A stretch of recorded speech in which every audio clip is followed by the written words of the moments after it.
श्री भगीरथ जी ने फिर तप किया कि मेरे दादा परदादाओं का सपना पूरा करूं, गंगा को लाना है। तब भगीरथ ने तप किया और जब तप किया तो गंगा प्रकट हो गई, पुत्र वरदान मांगो।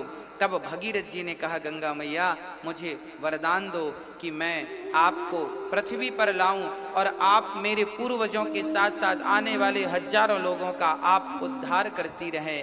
पतित लोग, अरे भजन नहीं कर पाते हो आप, यज्ञ नहीं कर पाते हो आप, दान पुण्य नहीं कर पाते हो आप, कोई बात नहीं, परंतु गंगा स्नान कर लोगे जीवन में एक बार तो भी भवसागर पार जा सकते हो। ये गंगा स्नान का महत्व है। अब गंगा स्नान, अब भगीरथ जी ने गंगा को कहा आइए। गंगा जी ने कहा मैं आ तो जाऊंगी परंतु मेरा वेग इतना तेज रहेगा कि मैं पृथ्वी को फाड़ती हुई पाताल में चली जाऊंगी। तब क्या करें? बोले शंकर जी का तप करो। तब भगीरथ जी ने शंकर जी का तप किया और तप करने के बाद शंकर जी प्रकट होकर और गंगा से कहते हैं कि आप मेरी जटाओं में, गंगा जी आई शिव जी की जटाओं में। ये गंगा कौन है?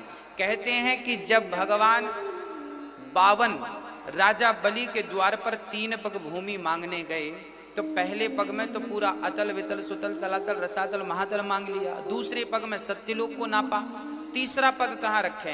कहते हैं जब भगवान दूसरा पग लेकर गए ब्रह्मलोक में तो भगवान के अंगूठे से ब्रह्मांड फट गया। 52 भगवान ने इतना विशाल रूप बनाया कि इनके अंगूठे से, चरण के अंगूठे से ब्रह्मांड फट गया और ब्रह्मांड के बाहर का जल इनका अंगूठा धोता हुआ गिरने लगा। ब्रह्मा को लगा कि इस पानी से पृथ्वी डूब जाएगी। तब ब्रह्मा जी ने अपना कमंडल लिया और उस कमंडल में पूरा जल भर लिया। वो चरणोदक था, जो भगवान के चरणों का धोता हुआ जो जल था वो ब्रह्मा जी के कमंडल में था। और जब भागीरथ जी ने तप किया तो ब्रह्मा जी ने वही चरणों का जल छोड़ दिया। वह चरणोदक ही गंगा है। भगवान के चरणामृत, चरणों का धोया हुआ जल ही गंगा जल है।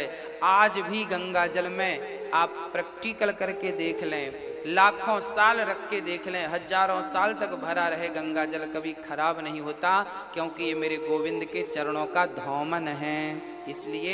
इसलिए गंगा अपवित्र नहीं होती और गंगा सबको पावन करती हैं। और फिर गंगा जी ने जाकर गंगा सागर तक जाकर के गंगोत्री से निकलकर, अच्छा गंगा जी जब गई तो हरिद्वार के ऊपर जानवी नाम के एक संत थे, जन्नू बाबा। तो जन्नू नाम के संत ने गंगा को पी लिया क्योंकि उनकी कुटिया गंगा ने बहा दी।